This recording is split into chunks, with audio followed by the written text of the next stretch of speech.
what we need is more support from public institutions. For example, in France, I know that in Paris there's a sports incubator. It was created by the Minister of Sports and created by the private companies as well. So this incubator in Paris, it was really helpful for the sports startups of Paris. And I know that in Barcelona, the city council is going to create a sports hub as well this year. So they will offer spaces, mentoring for the startups in Spain. So I think the situation is changing. It's getting better, but we are far from other countries, especially in terms of investment. This is, I think, the point that we have to improve. Okay, and Emilio, your thoughts, because being the Vice President for Middle East, Europe and Africa, probably you have a broad view on how other countries are engaging with startups. I will start with a positive view. The first thing is Spain has the choice to be positioned as a sport. Why? Because if you think about the brand Spain, always is a sport in mind, because we win in sports, a lot of sports. We have tennis players, we have football, we have a lot of things. We have that asset. We have food and tourism. Then it's a pity that we are not using that asset. That's the first thing. Then I think positive side, the opportunity to be leading that, it's there. The reality is that in Europe, if we do not forget for a moment US, if we go to Europe, in London and in France and in Germany, it's a big push on the sport that is not here. And going to what he was telling, the truth is that there are a lot of projects, but the only thing that is not changing, yes, in the later stage startups, there's more investment, but in the early stage, there is no investment. In other countries, you go to US and a startup receives 1 million for nothing. Here, blaming for 100K, it's very difficult. Then financial thing, it's very important, but also administrations, they have to put together how they can leverage this image, like they use with Turin, for sport. And if without innovation, that's not going to come. Then for me, the opportunity is there, but what is missing is full alignment, and also maybe I think there are a lot of countries that with a lot of entrepreneurs that make a lot of mistakes and they learn a lot. Here is still the culture, still we need some heritage. But that can be done with the support of people, companies, and other startups. And the opportunity is, Spain is very attractive for foreign people, and then we can tell them to come, and that will increase the speed, because it's not only internal. And if I were an entrepreneur in the Sportech hub, which country would you say this is the premium country? This is a place where I want to launch my idea. The thing is that, and always a yin and yang in all the things, okay? For example, where is more money at this stage in Europe, it's in London, because they have very strong sport hubs. But on the other side, it's very expensive, and now it's isolated. That's the thing. There are countries that they have a lot of investment, but the country is very small. Then I think we are losing opportunity, because we are the country that could have that leverage. We only put the species and we put the good ingredients for that condiment. But if you analyze, France is trying, and with the Olympics, with everything, they are trying, and they can do it. Mm-hmm. UK, they have the money, but now they have some challenges, and Germany is also trying. Okay. But there is opportunity. Then I see it on the positive side. If we do something, we still can do it. Okay. And Kiko, what do you think about? For me, I have a similar view. I think we already have a huge, if we think not only of sports tech, we think of tourism. We have already a huge amount of people coming to Spain for tourism with the sport.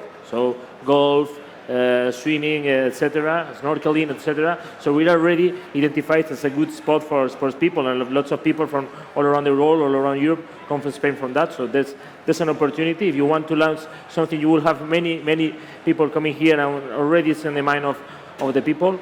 Second, after I think sports tech in Spain before the pandemic and before the COVID, etc., was not really in the agenda. Now it's starting to be. So I think maybe it's the push we needed.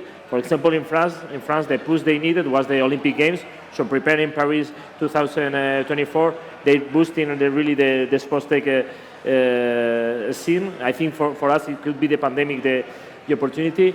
You realize of that when, as we all Spain, when you see that the public investment is being made, Barcelona, Valencia, etc. So it's coming on. I think we're maybe a little bit behind, but we have a huge opportunity because I don't think really nobody's already taking this stage, okay, taking this position. And in Spain we have socially and let's say at a country level we have really some advantages. We have also the talent. So I think we're behind, but we have still more opportunities than challenges to do it. What do you think, guys, about not only Sportech, but do you think nutrition, health, healthy food, which are two kind of unstoppable trends worldwide, so sustainability and healthy food, nutrition, which is pretty much close and linked to the sports, do you think that is going to be a segment that Spain maybe could really focus on to really leverage our position? I think so, because as I told you, we are viewed by tourism, food and sport, and two of the ingredients of the well-being. Spain, the population is really old, then has a lot of sense. Then we can leverage that, and the quality of life is really good here. Then if we do that, I think it's a big differentiator. Okay.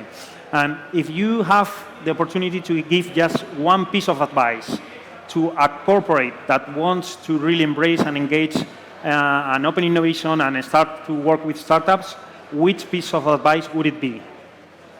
Who wants to start? I want. Go ahead. I mean, the advice for me, for the corporate is don't disturb the startup, help them, but don't disturb them. And if it's possible, give him some money. I mean, the startups, they need know-how and they need money. Okay, so I think the big companies like Decathlon or like Sodexo, I mean, normally they have like ventures divisions to invest in small startups, and I think that big corporations of sports, they should invest in these startups in order to make them grow, and perhaps they can buy these startups or they can take advantage of the product of the startup. This is my advice. Okay. Emilio? I will tell, don't look at your belly, think that these two parts. Normally when you're in corporation, you feel that you're God and that everything is under your umbrella. And the reality is they're a company also, and has to be a win-win. And both can win, but has to find the plus. And don't try to push for a collaboration that is not needed. Try to look the win-win. If it's a win-win, do it. If not, don't do it. Okay. And Kiko? Yeah, I think it's really important to spend some time finding out what you really need. So it's not about I will do innovation, I will find a startup that is able to do something that I cannot. It's what it makes sense to you, what you really need. This is the first part. And the second, put it at the right place. And I will take the advice from Uriol. If you take it too close to you, you will bore the startup. If they are too far away from your organization, you will get nothing from them. No part of the innovation energy will come from you. So find the good place to collaborate with them. Okay, and the other way around. So one piece of advice to a startup that wants to really embrace and start working with a corporate. Let's start with Kiko in this case. I will take an advice told by Emilio. Don't marry the first guy you met. So again, spend some time thinking not only on the brand, but what's behind. It's really a collaboration that can become a win-win. It's really some place you will find buy-in inside the company. You will find the good resources, the good people. They are interested in you because it's genuine and you will really build a solution, or it's just about branding. So keep on dating some startups until you find the right one. Emilio? I will tell very similar, but in other words, find the right matching. What it means, the right matching? Find the right stage that you need as a startup means find to look the same things that you're looking. If you're looking for marketing or business, it's different that one thing to the other. Look the right thing, be aligned with the culture of the company, and try to speak a similar language. If not, you will not succeed. So maturity for you is one of to find the sweet spot, right? Okay. And Uriol? The advice for the startup is to find the right partner and try to, I mean, take them the value add. I mean, they should learn from the company, from the corporation, but I mean, they should focus on their product. They should focus on their clients. I mean, it's not the corporation who's going to save or solve the problem. Okay, so sometimes the startup thinks that the corporation is going to sell everything. I mean, they should do their job. Okay, so it's the startup who's going to grow. It's not the corporation who's going to make you grow. Okay, this is important. Okay, and now my extra bonus question. If I was Warren Buffett and I was thinking of investing in Sportech in general, in which segment would you advise me to really invest and deep dive, try to really create value? I will reply in a different way. I will not invest in a segment, I will invest in the right team. Means the startup has to have the right team. Startup has to pivot every time. The right team will pivot to the right place. If you have a good sector but a bad team, you're dead. Then invest in the right team. Okay. I would invest in home fitness. I mean, there's a trend in home fitness after the COVID. There are a lot of companies like Peloton, like Tonal, like Volava. They are growing a lot. So if I had more money, I would invest in these companies, in home fitness. Home fitness. Kiko? I think I think that we are just at the beginning of the story. As you will say, the market will be triple in 5 years. So we are at the beginning of the story. So I think there's many sectors inside the Sportech that will really boost. So Warren, congratulations, Warren. You're going to a good market.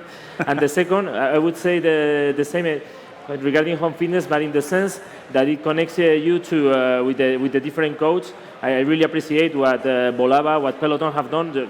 Usually in fitness, the coach is the scarce factor. You have a scarcity of coach, so you have to go at that moment, at that time to the club. Now you can find the best coach in the world, wherever, where you are. So from a scarcity to abundance, I will definitely invest on that. Okay, and I know it's kind of a bit out of the topic, but what are your thoughts regarding the metaverse, NFTs, regarding linking the physical sports to the more digital experience, fun experience, and so on? Do you think this is something that is going to stay here, or is just a bluff and a hype that we are currently on? Who wants to take this one? I can start. I mean, I'm not an expert about this, but what I'm sure is that I know what's going to happen tomorrow.